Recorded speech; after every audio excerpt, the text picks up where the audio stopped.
نبی کریم صلی اللہ علیہ وسلم نے فرمایا، اللہ تعالیٰ نے کوئی بیماری ایسی نہیں بنائی جس کا علاج پیدا نہ کیا ہو۔ کچھ چیزوں میں یقینی شفا ہے جن میں نمبر 1 شہد ہے، ہنی۔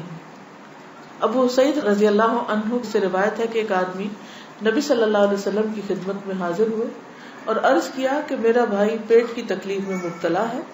آپ نے فرمایا اسے شہد پلاؤ۔ پھر دوسری مرتبہ وہی صحابی حاضر ہوئے، آپ نے اسے اس مرتبہ بھی شہد پلانے کے لیے کہا۔ وہ تیسری بار آیا اور عرض کیا کہ میں نے عمل کیا ہے لیکن شفا نہیں ہوئی۔ آپ نے فرمایا اللہ تعالیٰ سچا ہے اور تمہارے بھائی کا پیٹ جھوٹا ہے، اسے پھر شہد پلاؤ۔ چنانچہ انہوں نے پھر شہد پلایا تو اسے تندرستی ہو گئی۔ کیونکہ قرآن مجید میں آتا ہے نا کہ شہد کے بارے میں کہ وہ شفا ہے، فیہ شفاء للناس۔ کلونجی میں شفا ہے۔ نبی صلی اللہ علیہ وسلم نے فرمایا سیاہ دانوں میں ہر بیماری سے شفا ہے سوائے موت کے۔ عجوہ کھجور، رسول اللہ صلی اللہ علیہ وسلم نے فرمایا عجوہ جنت کے پھلوں میں سے اور اس میں زہر سے شفا۔ یعنی اگر آپ سمجھتے کہ آپ کے جسم میں آپ کو بلڈ پوائزنس ہو گیا ہے یا ویسے آپ کے اندر بہت ٹاکسنز ہو گئے ہیں تو اس صورت میں بھی آپ اس سے فائدہ اٹھا سکتے ہیں۔ نبی صلی اللہ علیہ وسلم نے فرمایا جو شخص روزانہ چند عجوہ کھجوریں کھا لیا کرے اسے اس دن رات تک زہر اور جادو نقصان نہیں پہنچا سکیں گے۔ بعض جگہ 7 کھجوروں کا ذکر ہے اور بعض اس میں چند دانوں کا ذکر ہے۔ تو اگر افورڈ کر سکے تو 1 دانہ ہی روز کھا لیں، 3 کھا لیں، 5 کھا لیں، 7 کھا لیں۔ لیکن یہ ہے کہ ایسے شخص کو اگر کوئی زہر بھی دے یا اس پہ کوئی جادو کی کوشش کرے تو اثر نہیں ہوگا۔ اسی طرح برنی کھجور، کھجور کی قسم ہے۔ رسول اللہ صلی اللہ علیہ وسلم نے فرمایا سب سے بہترین کھجور برنی ہے، وہ بیماری کو دور کرتی ہے اور خود اس میں کوئی بیماری نہیں ہے، یعنی شفا کا ذریعہ ہے۔ پھر زمزم۔ ابو جمرہ کہتے ہیں کہ میں ابن عباس رضی اللہ عنہ سے لوگوں کے بے قابو ہجوم کو دور رکھتا تھا۔ ابن عباس ایک اسکالر تھے، مفسر قرآن، تو لوگ ہجوم کر دیتے تھے ان پر، لیکن کچھ عرصہ نہ جا سکا۔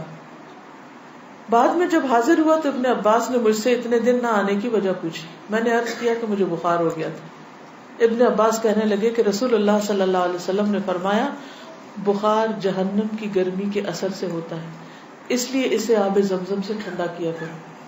یعنی بخار کے مریض کو آب زمزم پلائیں بھی، ماتھے پہ پٹیاں بھی کریں، چھڑکاؤ بھی کریں، کسی بھی طریقے سے اس کو ٹھنڈا کریں زمزم کے ساتھ۔ پھر پانی سے علاج۔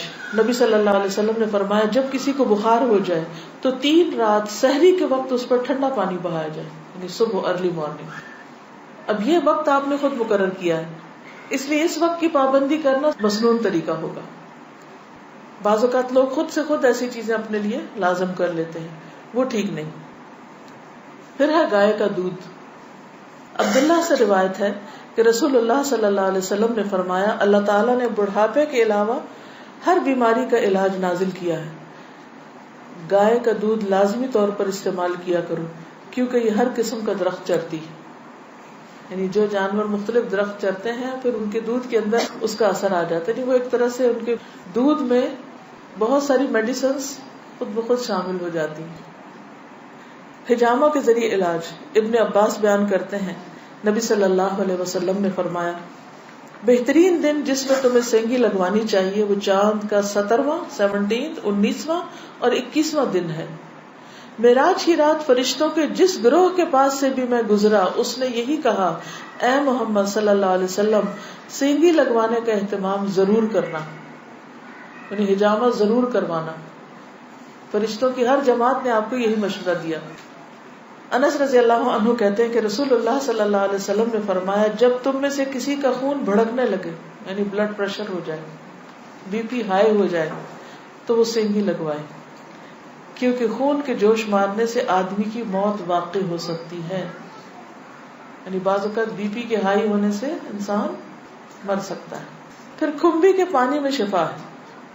کھمبی جو من کی ایک قسم ہے جس کو یہ کہتے ہیں مشروم، اور اس کا پانی آنکھ کی دوا ہے۔ عود ہندی میں شفا ہے۔ ام قیس سے مروی ہے کہ میں اپنے ایک لڑکے کو لے کر حضور صلی اللہ علیہ وسلم کی خدمت میں حاضر ہوئی۔ میں نے اس کی ناک میں بتی ڈالی تھی، اس کا حلق دبایا تھا، چونکہ اس کو گلے کی بیماری ہو گئی تھی. آپ نے فرمایا تم اپنے بچوں کو انگلی سے حلق دبا کر کیوں تکلیف دیتی ہو؟ یہ عود ہندی لو، اس میں 7 بیماریوں کی شفا ہے. ان میں سے ایک ذات الجنب، پسلی کا برم یعنی کہ نمونیا.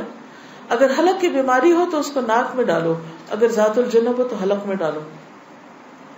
یعنی بعض چیزیں ناک کے راستے بھی ٹپکائی جا سکتی، بعض گلے میں ڈالی جا سکتی.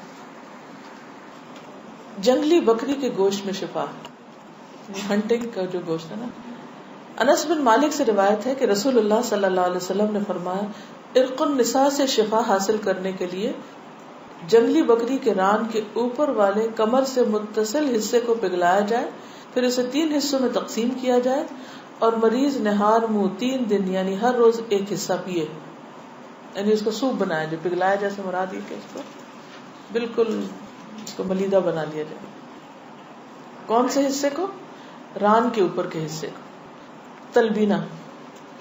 عائشہ رضی اللہ تعالی عنہا بیمار کے لیے اور میت کے سوگواروں کے لیے تلبینہ پکانے کا حکم دیتی تھی اور فرماتی تھی کہ میں نے رسول اللہ صلی اللہ علیہ وسلم سے سنا ہے کہ تلبینہ مریض کے دل کو سکون پہنچاتا ہے اور غم کو دور کرتا ہے.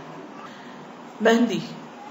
سلمہ ام رافع جو رسول اللہ صلی اللہ علیہ وسلم کی آزاد کردہ باندی ہیں فرماتی ہیں کہ نبی صلی اللہ علیہ وسلم کو زخم ہوتا یا کانٹا چبھتا تو آپ اس جگہ مہندی لگاتے. اور آخری بات یہ کہ پرہیز علاج سے بہتر ہے. ام المنذر بنت قیس انصاریہ کہتی ہیں کہ رسول اللہ صلی اللہ علیہ وسلم میرے پاس آئے، آپ کے ساتھ علی رضی اللہ عنہ بھی تھے جو ابھی ابھی بیماری سے صحت یاب ہوئے تھے. کچھ نیم پختہ کھجوریں جو پک گئی تھی لٹکی ہوئی تھی. رسول اللہ صلی اللہ علیہ وسلم نے ان کو کھانا شروع کر دیا اور علی بھی کھانے کے لیے کھڑے ہوئے، لیکن رسول اللہ صلی اللہ علیہ وسلم نے یہ کہہ کر منع فرمانا شروع کر دیا کہ رک جاؤ کیونکہ ابھی تک بیماری کی کمزوری باقی ہے. سو وہ رک گئے. میں نے جو اور چکندر کا ایک کھانا تیار کیا اور آپ کے پاس لے کر آئی. رسول اللہ صلی اللہ علیہ وسلم نے فرمایا علی یہ کھاؤ، یہ تمہارے لیے زیادہ مفید ہے. یعنی بیمار کو کچھ چیزیں کھانی چاہیے اور کچھ نہیں کھانی چاہیے. تو اس لیے حکم کیا ہے کہ علاج کرتے رہو. اللہ نے کوئی بیماری ایسی نہیں رکھی جس کا علاج نہ رکھا ہو سوائے موت اور بڑھاپے کے. اسی طرح معالج کو دکھانا چاہیے. جابر بن عبداللہ سے روایت ہے کہ رسول اللہ صلی اللہ علیہ وسلم ایک بیمار کی تیمارداری کے لیے تشریف لے گئے اور فرمایا تم لوگ اس کے لیے کوئی طبیب کیوں نہیں بلاتے؟ انہوں نے کہا اللہ کے رسول صلی اللہ علیہ وسلم آپ بھی ہم کو یہ حکم دیں گے، یعنی آپ بھی کہتے ہیں کہ ہم طبیب کو بلائیں. آپ نے فرمایا اللہ تعالیٰ نے جو بیماری اتاری ہے اس کی دوا بھی نازل کی ہے. تو طبیب یا معالج کو دکھانے کا حکم کیوں ہے؟ اس لیے کہ وہ صاحب علم ہے، صاحب تجربہ ہے، اس کے پاس ایکسپیرینس ہے. تو جب انسان کو کسی بھی چیز کے بارے میں علم نہ ہو تو حکم کیا ہے قرآن کا؟ فَاسْأَلُوا أَهْلَ الذِّكْرِ إِن كُنتُمْ لَا تَعْلَمُونَ. جاننے والوں سے پوچھو اگر تم نہیں جانتے، چاہے کوئی دنیاوی مسئلہ ہو یا کوئی دینی مسئلہ ہو. پہلا کیا ہے؟ توکل، اللہ پہ بھروسہ کہ شفا مجھے دے گا تو وہی دے گا، اور جو بھی کچھ کرے اس میں یہ نہ سمجھے کہ اس چیز کے اندر کوئی چیز ہے وہ اللہ ہی نے ڈالی اس وقت. دوسری چیز ہے دعا کرنا، دعاؤں سے علاج. تیسری چیز صدقہ کرنا. کوئی بیماری آئے تو صدقہ کیا جائے. ہمارے عام طور پر کالے بکرے کا صدقہ کیا جاتا ہے، تو اس کے لیے ضروری نہیں آپ چاہے بکرے کا کریں، چاہے مرغی کا کریں، چاہے کسی چڑیا کا کریں، چاہے کوئی بھی صدقہ کریں، چاہے کھانے کی چیز کا کریں یا کوئی کپڑے کا یا کسی بھی شکل میں. حضرت حسن بصری سے روایت ہے کہ رسول اللہ صلی اللہ علیہ وسلم نے فرمایا داؤ مغداکم بالصدقہ، اپنے مریضوں کا علاج صدقہ کے ذریعے کیا کرو. یعنی آپ کو کوئی تکلیف ہوئی فوراً جا کے صدقہ نکال دیں. تیسری چیز کتاب اللہ سے علاج، یعنی قرآن مجید شفا ہے. اور یہ کہاں سے پتہ چلتا ہے؟ خود قرآن مجید سے ہی پتہ چلتا ہے. وَنُنَزِّلُ مِنَ الْقُرْآنِ مَا هُوَ شِفَاءٌ وَرَحْمَةٌ لِّلْمُؤْمِنِينَ وَلَا يَزِيدُ الظَّالِمِينَ إِلَّا خَسَارًا. اور ہم قرآن میں جو کچھ نازل کرتے ہیں وہ مومنوں کے لیے تو شفا ہے اور رحمت ہے، مگر ظالموں کے خسارے میں ہی اضافہ کرتا ہے. تو قرآن مجید میں جو کچھ ہے وہ سارے کا سارا شفا ہے. لیکن یہ جو کسی پہ خود سے پابندی خود ساختہ لگا دینی ہے نا کہ 300 بار پڑھو یا 1000 بار پڑھو یا رات کے وقت پڑھو یا صبح کے وقت پڑھو یا عشاء کے بعد پڑھو، وہ بعض اوقات لوگوں کو بلا وجہ کی مشقت میں مبتلا کرنا ہوتا ہے. اور نبی صلی اللہ علیہ وسلم کی سنت سے اس کا کوئی ثبوت نہیں کہ آپ نے صحابہ کو کوئی خاص نمبر بتایا ہو اور یہ کہا ہو کہ یہ اس وقت میں بیٹھ کے پڑھو یا اندھیرا کر کے پڑھو یا پانی کے کنارے پہ جا کے بیٹھ کے پڑھو. یہ پھر خود ساختہ پابندیاں ہو جاتی اور لوگ بھی ڈرنے لگتے ہیں کہ اگر یہ 41 دن نہ پڑی یہ چیز تو کام نہیں ہونے کا. نہیں، اللہ تعالیٰ تو ایک دفعہ سے بھی سنتے ہیں. لا الہ الا انت سبحانک انی کنت من الظالمین. اصل چیز ہے کہ اخلاص اور شوق کے ساتھ انسان پڑھے. صرف اس کو ایک رٹو طوطے کی طرح رٹتے رہتے ہیں، پڑھتے رہتے ہیں، نہ کوئی یقین ہوتا ہے، نہ کوئی روح ہوتی ہے اور نہ ہی کوئی سمجھ ہوتی ہے کہ کیا پڑھ رہے ہیں. تو یہ ٹھیک نہیں. اسی طرح غیر شرعی علاج سے بھی پرہیز کرنا چاہیے. قیس بن سکن اسدی کہتے ہیں کہ عبداللہ بن مسعود نے اپنی بیوی کو دیکھا کہ اس نے خسرے کی بیماری کی وجہ سے تعویذ پہنا ہوا تھا. خسرہ کی بیماری معلوم ہے جو سارے جسم کے اوپر وہ دانے آ جاتے ہیں. آپ نے اسے سختی سے کاٹا اور کہا کہ عبداللہ کی آل شرک سے بیزار ہے. ہم نے رسول اللہ صلی اللہ علیہ وسلم سے یہ بات بھی یاد کی ہے کہ بلا شبہ جھاڑ پھونک، تعویذ اور محبت کا جادو شرک ہے. یعنی کسی کو مسخر کرنے کے لیے جادو کرنا، کوئی ایسے ٹوٹکے کرنا، وہ بھی شرک میں آتا ہے.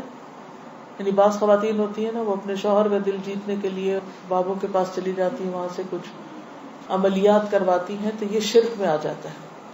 اسی طرح کوئی چیز باندھ کے اسے گلے میں لٹکا لینا، یہ بھی درست نہیں. اس کو پڑھنا چاہیے. اور شرک یا دم جو ہے یہ سب کچھ پھر شرک میں شامل ہو جاتا ہے. اسی طرح حرام ادویات بھی منع ہے. نبی صلی اللہ علیہ وسلم نے حرام ادویات کے استعمال سے منع فرمایا ہے. ابو ہریرہ سے روایت ہے، سنن نبی داؤد. آپ نے فرمایا جس نے حرام چیز کے ساتھ علاج کیا اللہ تعالیٰ اس کے لیے اس میں شفا نہیں رکھے گا.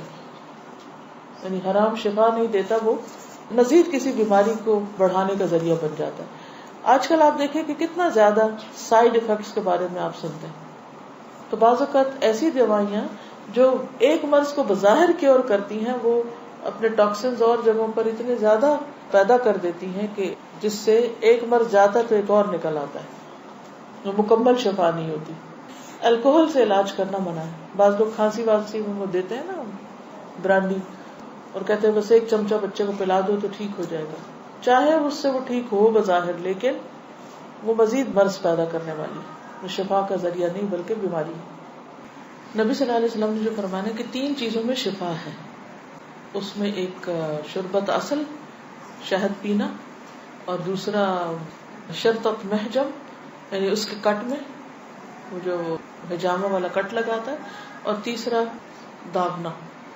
تو میں تمہیں داغنے سے منع کرتا ہوں. 2 طریقے ٹھیک ہے، شربت اصل ٹھیک ہے، شرطت محجم ٹھیک ہے، لیکن داغنا ٹھیک نہیں.